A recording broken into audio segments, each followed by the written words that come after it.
अनचाही शादी में मनचाही दूल्हा। मेरी कहानी सुनना आप सबको पसंद है तो प्लीज मेरे चैनल को सब्सक्राइब करें। ईशा मुस्करा जाती है। रमा जी आगे आकर अब तीनों बाप बेटी का लाड़ हो गया है तो माँ भी है। जिया रमा जी के पैर छूकर आशीर्वाद लेती है। खुश रहो जिया बेटा और अपने मम्मी पापा का नाम खूब ऊपर करो। फिर थोड़ा भावुक होकर मेरी राजकुमारी कब इतनी बड़ी हो गई पता ही नहीं चला। जिया और सौरभ जी भी इस बात पर इमोशनल हो जाते हैं। ईशा माहौल को हल्का करने के लिए क्या आंटी आपके साथ ही तो यह मोटी बड़ी हुई है? हाँ सिर्फ उम्र में हाइट में तो अभी तक छोटी ही है। ईशा की बात सुनकर सौरभ जी और रमा जी हंस देते हैं और जिया गुस्सा का मुंह करके ईशा को मारने भागती है। ईशा कमरे में इधर उधर भागने लगती है। रुक ईशा की बच्ची, आज मैं तुझे नहीं छोड़ूंगी। बहुत समय हो गया है, तूने मेरे से मार नहीं खाई है। ईशा कमरे में इधर उधर भागती है। जिया उसके पीछे। तू मुझे पकड़ तो शुरू, उसके बाद छोड़ने की बात करना। रमा जी और सौरभ जी कमरे से निकलकर नीचे आ जाते हैं। रमा जी जिया को आवाज देती है। जिया बेटा 10 बजने 1 घंटा बाकी है, तू तैयार हो जा अब। जिया अपनी माँ की आवाज सुनकर घड़ी देखती है और एक नज़र ईशा को। ईशा के हाथ में उसके कपड़े और मेकअप का सामान था जो वो लेकर भाग रही थी। जिया नॉर्मल होकर, ईशा मेरी बहन हम बाद में लड़ लेंगे, प्लीज अब मुझे फटाफट तैयार कर देना प्लीज ईशू।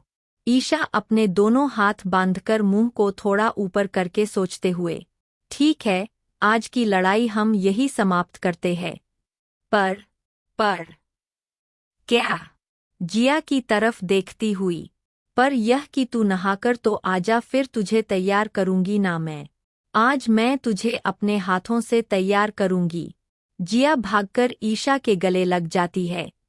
जिया नहाने के लिए बाथरूम में चली जाती है। ईशा जिया के लिए लाई ड्रेस और बाकी सामान पलंग पर रखती है।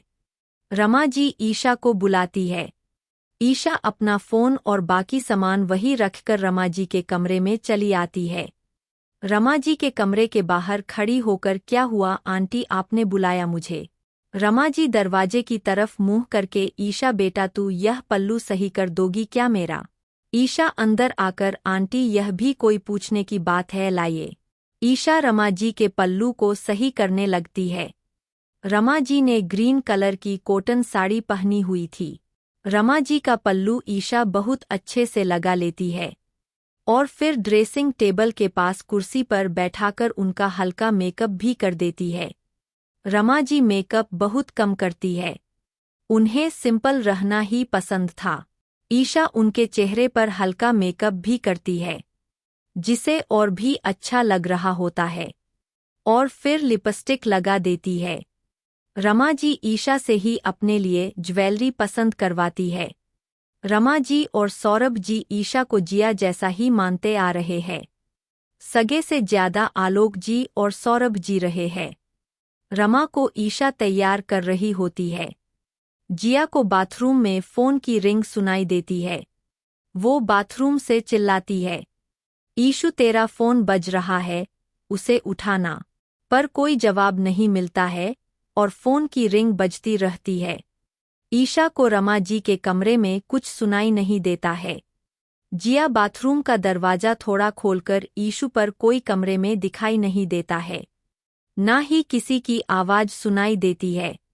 जिया अपने बाल पर टावल बांधकर और की शर्ट और क्रैपरी पहने बाहर आती है। ईशा को फ़ोन पलंग पर पड़ा होता है। जिया फ़ोन देखकर, यह कॉल तो अवी का नाम लिखा है। जिया वो फ़ोन उठाकर हेलो बोलती, उसे पहले अवी की आवाज़ आ जाती है। ईशा रमा जी के बाल सेट करके, वाओ आंटी बहुत अच्छी लग रही हो आप, सच में किसी की नज़र ना लगे जाए कहकर ईशा रमा जी को काला टीका लगा देती है। रमा जी मुस्करा जाती है। तैयार किसने किया? मेरी ईशु बेटी ने, तो मुझे तो अच्छा लगना ही था। अगले भाग में कैसा लगा आज का भाग जरूर बताएं और समीक्षा जरूर दे। धन्यवाद।